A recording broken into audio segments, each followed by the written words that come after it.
CMA-TV vous présente la chronique culturelle.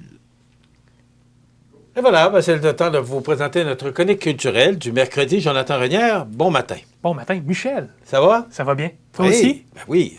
Soleil. Soleil. Les températures qui vont se réchauffer progressivement, particulièrement la semaine prochaine. C'est la semaine de relâche. C'est la semaine de relâche. C'est le début des spectacles avec pleine capacité dans les salles. À partir de... c'était avant hier. C'était le 28 février qu'on pouvait avoir la pleine capacité dans les salles de cinéma, les salles de spectacle. Notre premier spectacle qu'on présentera en pleine capacité, c'est le 5 mars, avec Mike Ward, qui viendra présenter son spectacle Noir. Notre cinéma qui bat son plein. Les gens sont au rendez-vous. Comment on se sent? Écoute, ça fait 2 ans là, qu'on joue. Et puis, prenons l'expression, là, on joue au yo-yo. Oui, tout à fait. Je pense qu'avec la pandémie, c'est une expression qui est très populaire. Comment on se sent là, de savoir que depuis le 28 février, là, maintenant, c'est ça le comble? Là. Bien, c'est pour vous autres. C'est plus simple. Là. C'est plus simple parce qu'on n'a pas besoin de bloquer les ventes quand on atteint 50 %. On n'a plus besoin de reporter des spectacles parce qu'il y a trop de gens qui voulaient voir ce spectacle-là. Parce que c'est ça qu'on faisait avant le 28 février. On reportait des spectacles parce qu'ils étaient trop populaires rapidement. Tu sais, on s'entend? Si tout le monde sautait sur un spectacle en particulier, puis qu'on dépassait de une personne le 50 %, mais là, c'est terminé. On ne peut pas le présenter. On ne peut pas dire à la dernière personne qui a acheté son billet, bien, toi, tu n'iras pas, on va vous rembourser. Non, tout le monde, on déplace tout le monde au mois de juin, mettons. Donc, c'est vraiment, c'est plus le fun pour nous, c'est plus plaisant pour les gens qui veulent voir leur spectacle, c'est plus le fun pour tout le monde. Ça fait du bien, me semble, parce qu'on voit ça continue, les hospitalisations continuent à baisser, les cas également. Je pense qu'on est vraiment sur la bonne voie. Tout à fait. De revenir à la normale. Là. Et le 14 mars, il n'y aura plus de passeport vaccinal aussi, donc on va pouvoir aller chercher les gens aussi là, qui ne veulent pas être vaccinés, qui ne peuvent pas être vaccinés plus facilement. C'est dans 2 semaines, c'est quand même pas loin. Là. C'est dans pas long. OK, on va commencer par le spectacle Réalité gaspésienne qui aura lieu ce dimanche. Oui, je vais prendre un petit moment pour parler de ce spectacle-là, parce que c'est un spectacle ici aux Arts de la Scène qu'on a à cœur. C'est un spectacle créé par nos amis du Village en chanson de Petite-Vallée. Ça, le Village en chanson, ben, c'est un festival, c'est un festival en Gaspésie, c'est aussi un lieu de populaire. Exactement, c'est aussi un lieu de rencontre pour plusieurs artistes au Québec et qui se réunissent là-bas pendant tout l'été là, pour pratiquer leur musique à travers le festival. Donc, il y a le festival, puis il y a ce lieu de rencontre des musiciens à travers le Québec. Et aussi, c'est un incubateur d'artistes locaux également. Donc, les artistes de la région de la Gaspésie s'incubent là-bas, là, ils fluctuent, puis deviennent des artistes accomplis qui vont s'établir à Montréal pour partir leur carrière. Et le festival, le spectacle Réalité gaspésienne, mais c'est ça, c'est 6 artistes qui se réunissent pour faire un spectacle. 6 artistes de la Gaspésie qui se sont réunis pour faire un spectacle. On peut écouter la chanson qu'on a.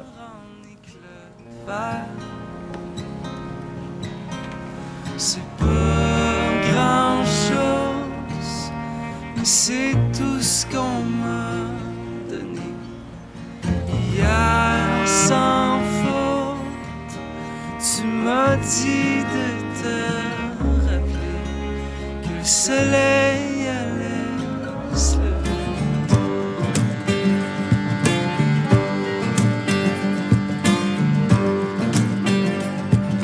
Un père décoré pour sa bravoure. Un père décoré pour sa bravoure. Fixe la clôture au fond de sa cour.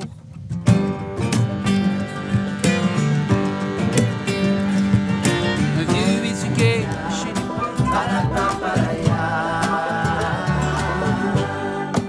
Buscando un lugar mejor. Cruzo los mares.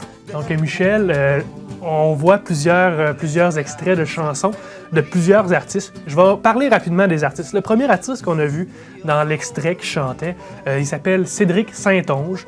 c'est tous des artistes de la Gaspésie, je le rappelle. Cédric, il est dans la mi-vingtaine. Il s'est fait découvrir, lui, parce que quand il était tout jeune, là, dans 16 ans à peu près, il était allé au village en chanson de Petite-Vallée dans une petite école de musique. Et il s'est fait reconnaître parce qu'il était silencieux. Donc, quelqu'un qui parle pas, qui se fait reconnaître, hein, parce que c'est tous des gens très extravertis. Et lui, il était plus calme dans son coin. On l'a remarqué. Et là, tranquillement, pas vite, il compose sa musique qui est silencieuse également. Là. C'est très doux, c'est très soufflé, sa musique. Et ça coule, exactement. Cédric Saint-Onge, qui fait partie de ce collectif Réalité Gaspésienne.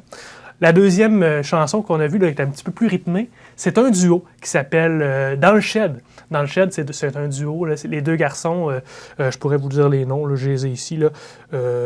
Éric puis André Lavergne.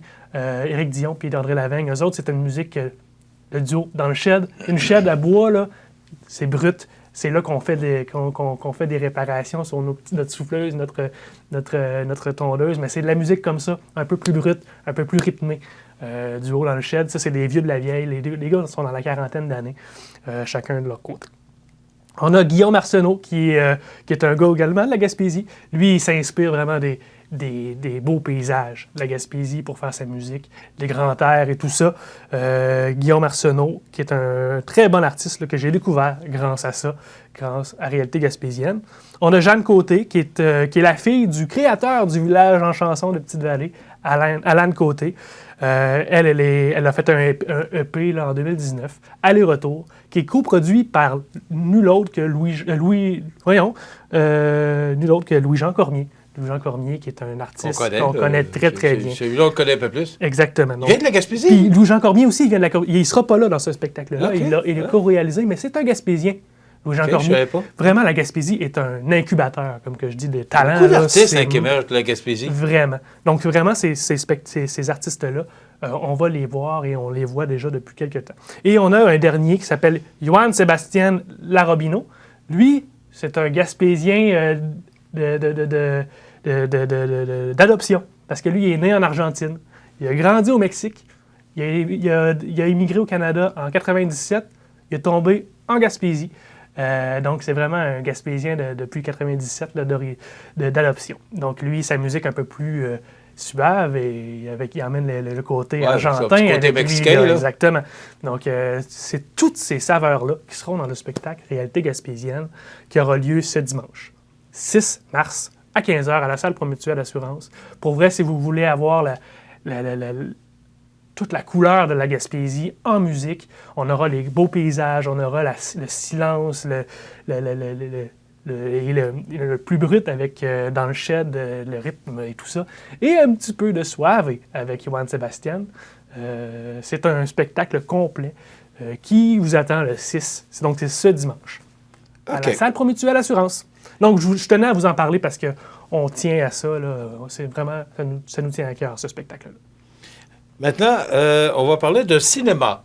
Oui, tout à fait. Parce que, je le dis souvent, on est choyé parce qu'on a quand même les films presque en même temps, pour ne pas dire en même temps, que les grandes salles. Exactement. Là, je fais une petite nouveauté là, aujourd'hui. Je vous ai emmené les horaires de chacun des films. Oui. Donc, on va pouvoir voir les heures et les heures des films. Donc, on a mercredi, donc c'est aujourd'hui à 19h30 et demain, jeudi 3 mars, 19h30, un film avec Jennifer Lopez et un autre acteur qui s'appelle Owen Wilson, qu'on peut voir sur la petite affiche, le film Marie-moi. Donc, un film de filles, mais moi, je suis un garçon, puis je m'en vais le voir demain, et j'ai bien hâte de le voir, ce film-là. Fait que oui, un film d'amour, une comédie romantique. Après ça, à partir de vendredi, on aura 2 films présentés en alternance sur notre écran.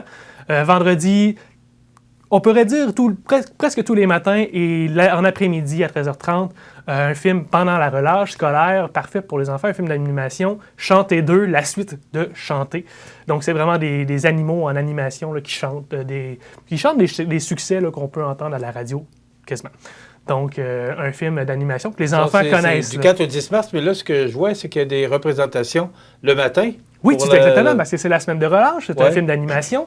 Donc, les enfants, à 10 h, comme ils n'ont pas d'école, bien, on présente les films. C'est exceptionnel pour la semaine de relâche que tous les matins, à 10 h, pratiquement tous les matins, qu'on présentera des films à 10 heures. Le lundi, on voit qu'il n'y a pas de film à 10 heures parce qu'à 10 heures, on a un spectacle qui s'appelle Petit Voilier, exactement, aussi pour les enfants. Donc, le lundi, il n'y a pas de film à 10 heures parce qu'à 10 heures, c'est un spectacle un peu clownesque que j'ai déjà parlé sur les ondes de CMA TV, le spectacle Petit Voilier.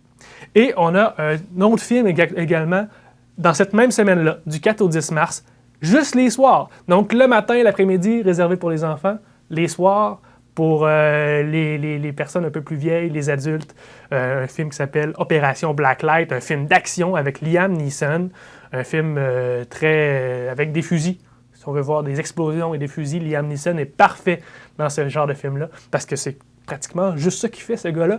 Quand Liam Neeson est dans un film d'action, c'est certainement un succès. OK. Maintenant, il nous reste quelques minutes pour parler d'une artiste autochtone qui fait de la musique très entraînante. Oui, exactement. Elle s'appelle Nora Nikwe. Nora Nikwe, qui est comme tu l'as très bien dit, une artiste autochtone. Elle vient c'est proche de chez nous en plus, Wemontachi, j'avais un blanc. Wemontachi qui est un petit peu au nord de la Tuque, en Mauricie. Donc, Nora Nikwe, on va l'écouter un petit peu sa musique. Quelle sorte d'artiste qu'elle fait?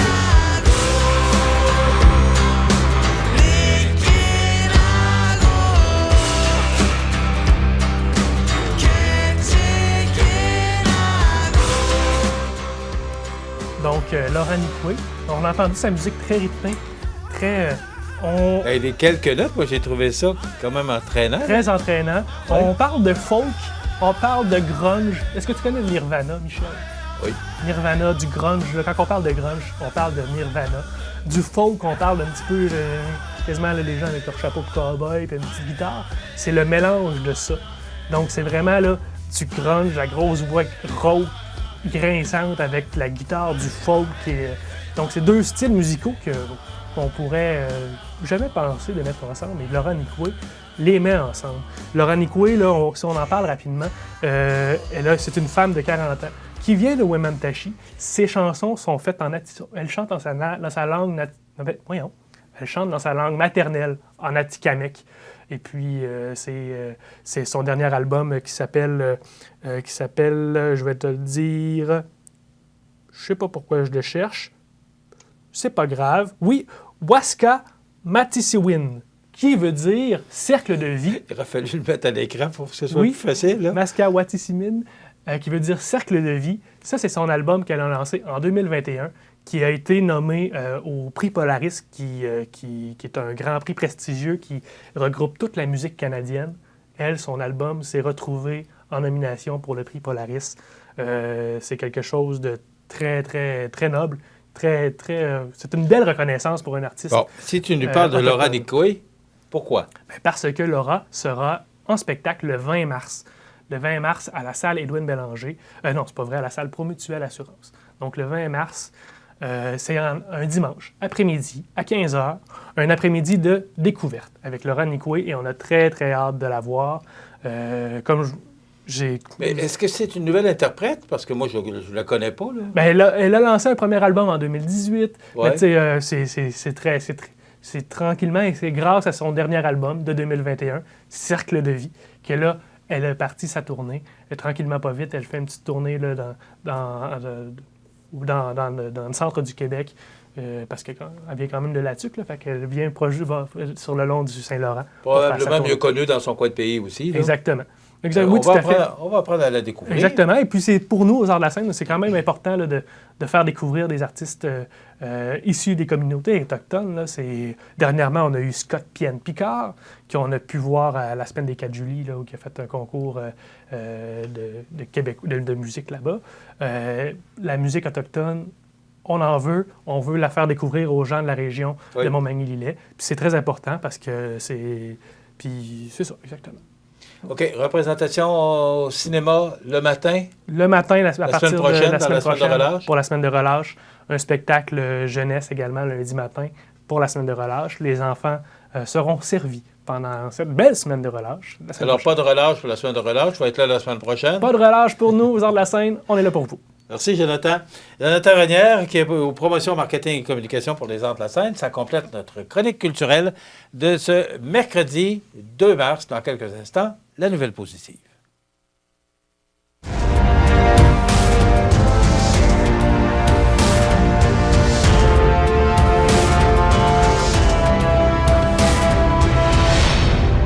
CMA TV vous présente la chronique culturelle.